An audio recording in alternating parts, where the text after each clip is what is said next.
Assalamualaikum warahmatullahi wabarakatuh. Salam sejahtera bagi kita semua. Hari ini saya bertemu dengan senior saya. Waktu dulu ngampus di salah satu universitas di Cianjur. Nah, ini Abangda yang memang luar biasa, yang selalu memberikan arahan, pengetahuan, wawasan yang segudang ya, banyak banget gitu. Hari ini Abangda ini mau berbagi tips kepada rekan-rekan. Ini tantangan supaya mengurai bagaimana kita bisa mengambil keputusan tanpa keraguan. Jadi hari ini Abangda ini mau berbagi tips supaya bisa menghilangkan keraguan tersebut dalam mengambil keputusan. Keputusannya keputusan apapun. Nah, apapun itu ya. Nah, biar tidak lama-lama, mari kita dengarkan tipsnya bagaimana cara menghilangkan keraguan dalam mengambil keputusan tersebut. Silakan, Abangda. Oke, sebelumnya terima kasih atas kesempatannya. Yang kalau saya dengan Kang Abe ini udah kesekian ratus kalinya kita bertemu ya, dan hari ini kita bertemu lagi. Soal bagaimana ada orang ya gitu ya, ada orang yang biasanya tuh kalau diminta untuk membuat suatu keputusan, baik itu yang meminta dirinya sendiri atau misalnya orang lain, itu seperti mengalami kesulitan, tidak cepat gitu kan, tidak tepat ya kan. Kalau tidak cepat itu masih ya malah nggak salah, itu soal waktu aja sebenarnya. Tapi justru yang bahaya itu yang tidak tepat ya. Itu dia. Keputusannya tidak tepat, cepat tapi tidak tepat juga berbahaya. Kita pengen tepat dan cepat kan Begitu. Jadi kadang orang mengalami seperti dilema-dilema gitu, sehingga muncul keraguan-keraguan. Intinya kan soalnya di sini adalah bagaimana kemudian orang dengan mantap memiliki keyakinan terhadap sesuatu, yang dengan keyakinannya itulah kemudian dia mampu membuat sebuah keputusan yang tepat dan tepat. Nah, gitu. Keputusan apapun kan. Ya, intinya kan sebenarnya ini kalau kita simulasikan adalah bagaimana orang bisa memecahkan suatu masalah ya kan? Sehingga dari masalah itu kemudian bisa membuat keputusan seperti yang diharapkan. Sebenarnya sederhana sih, karena temanya adalah keyakinan, dan keyakinan ini menjadi kunci bagi sebuah keputusan yang akan diambil ya kan? Nah, pertanyaannya, apakah keyakinan itu berdiri sendiri nggak? Tidak. Masalahnya itu dari mana? Ada sesuatu yang melatar belakangi keyakinan seseorang sehingga seseorang itu memiliki keyakinan, yaitu adalah pengetahuan. Jadi pengetahuan seseorang itu mempunyai andil besar dalam membangun sebuah keyakinan. Nah, dan karena pengetahuan manusia itu mempunyai potensinya apa? Potensi pengetahuan manusia itu kan tidak selalu benar, tidak selalu salah, dan bisa benar bisa salah. Artinya kalau pengetahuannya benar, itu bisa melahirkan keyakinan yang benar, karena keyakinan dibangun dari dasar pengetahuan. Nah, sebaliknya kan gitu. Maka pengetahuan terhadap suatu masalah itu menjadi step pertama. Kalau bicara tips dan trik, kalau tips dan trik kan harus sesuatu yang mudah dilakukan. Sepanjang berbagai itu mudah dilakukan. Oh, pengetahuan nih. Misalnya seperti Kang Abe ini kan sekarang jadi kepala desa tuh, pasti banyak banget tuh ya keputusan-keputusan yang berkaitan dengan posisi kepala desa. Ya banyak tuh. Oke. Misalnya keputusan tentang bagaimana mensejahterakan masyarakat desa. Nah, kita tidak akan pernah bisa membuat sebuah keputusan yang tepat ya, kalau kita tidak tahu ya, misalnya posisi kepala desa, kewenangan pemerintah desa seperti apa, hak dan kewajibannya bagaimana ya kan.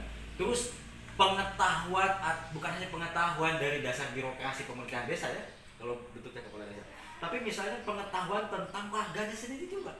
Bagaimana kita mau bikin keputusan yang tepat kalau pengetahuan terhadap kondisi warga ya, jika kita diminta untuk memutuskan sesuatu yang berkaitan dengan kondisi warga ya, tadi itu satu kesejahteraan masyarakat gimana misalnya. Kalau kalau nggak ada pengetahuan soal itu ya nggak mungkin seorang kepala desa mampu gitu kan membuat keputusan yang tepat kalau tidak ada pengetahuan soal itu. Pentingnya sebuah pengetahuan itu kenapa kan?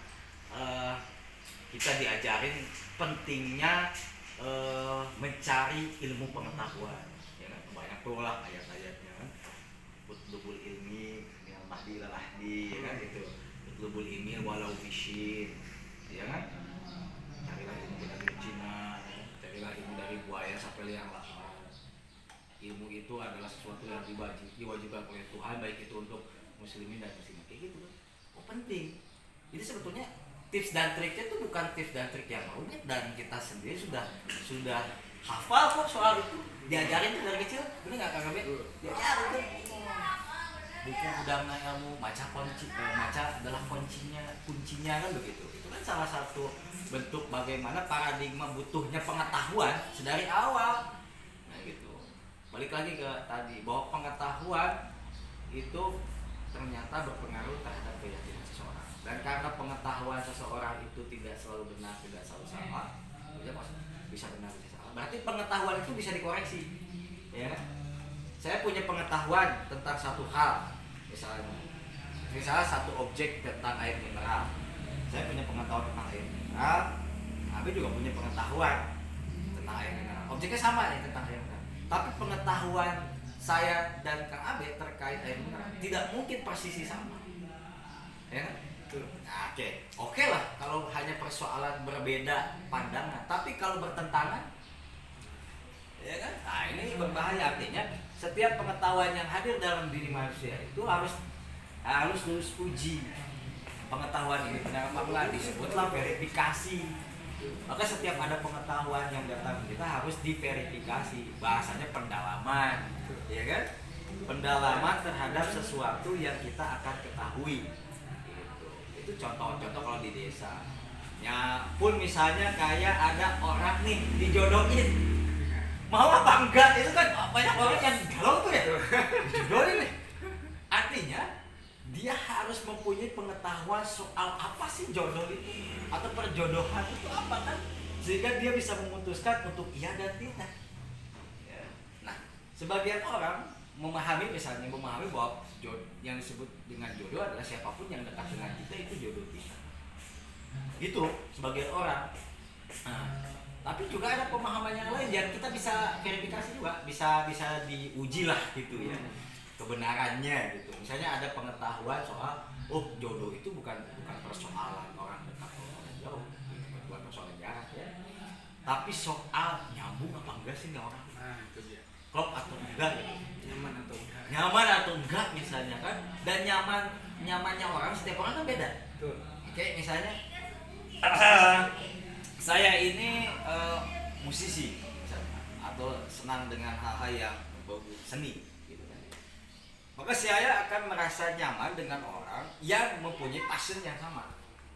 Passion ya, punya kecenderungan yang sama gitu. Walaupun mungkin dia bukan seniman, tapi dia juga seorang yang menyenangi seni walaupun bukan seniman. Itu potensi berjodohnya pasti tinggi, sehingga ketika misalnya kita mau dijodohkan atau tidak sebetulnya, tapi kalau konteksnya dijodohkan, ini tinggal verifikasi aja pengetahuan tentang kediriannya, pengetahuan tentang karakter orangnya kan, sehingga kita memutuskan bahwa orang ini layak untuk kita ya termakan. Jadi nggak usah pusing-pusing, ya kan? Apakah apakah prosesnya dijodohkan atau tidak itu persoalan metodologi, persoalan cara. Tapi yang terpenting adalah saling mengenal satu sama lain orangnya, kayak gitu. Makanya ada orang yang dibilang kok kalau dijodohkan itu berarti dipaksain dong, nggak bakal tanggal. Enggak, banyak juga yang akhirnya banyak kasus gitu ya, kayak saya punya teman kayak gitu. Nah, gitu. Jadi pengetahuan tentang sesuatu yang akan kita putuskan, anggap saja itu sebuah masalah, itu mesti dalam, ya kan? Semakin dalam kita mengetahui dan memverifikasi sesuatu yang akan kita putuskan, maka semakin besar potensi keyakinannya dan semakin besar juga ketepatannya. Jangan cepat sih tapi nggak tepat. Padahal persoalannya bukan cepat dulu kan, tepat dulu kan. Betul. Nah, jadi gitu. Jadi ketepatannya ya harus dilihat dari pengetahuan tentang sesuatu. Itu aja, gampang kan? Gak jelimet kan? Sangat mudah. Sangat sederhana. Makanya jangan jadi orang yang gagal pengetahuan, jangan jadi orang yang kurang pengetahuan. Carilah ilmu, carilah pengetahuan. Ya. Kayak Kang Abel kan bertanya itu kan berarti mencari pengetahuan. Maka ada rumusnya bahwa pertanyaan adalah bagian dari jawaban, sebagian dari jawaban. Betul. Semakin banyak bertanya, semakin besar potensi pengetahuan yang didapat. Tidak. Itu kira-kira Kang Abel. Mantap. Terima kasih ini Abang Dah tipsnya. Jadi kalau disimpulkan ini bahwa ketika kita menghadapi sesuatu untuk mengambil keputusan, maka kita harus mengumpulkan pengetahuan terhadap sesuatu tersebut dan harus matang, verifikasi baru diambil keputusan. Maka semakin mendalam pengetahuannya, maka ketepatannya itu potensinya lebih besar. Lebih besar. Begitu guys. Begitu guys. Baik, terima kasih bagi kawan-kawan yang sudah menonton. Kalau misalnya mau kenal lebih dalam, mau diskusi yang lain, tema yang lain, atau mau ditanyakan, silakan tulis di kolom komentar. Nanti saya sambungkan kepada Abang Dairi yang luar biasa. Terima kasih banyak sudah menonton. Bila topik holiday. Assalamualaikum warahmatullahi wabarakatuh. Waalaikumsalam.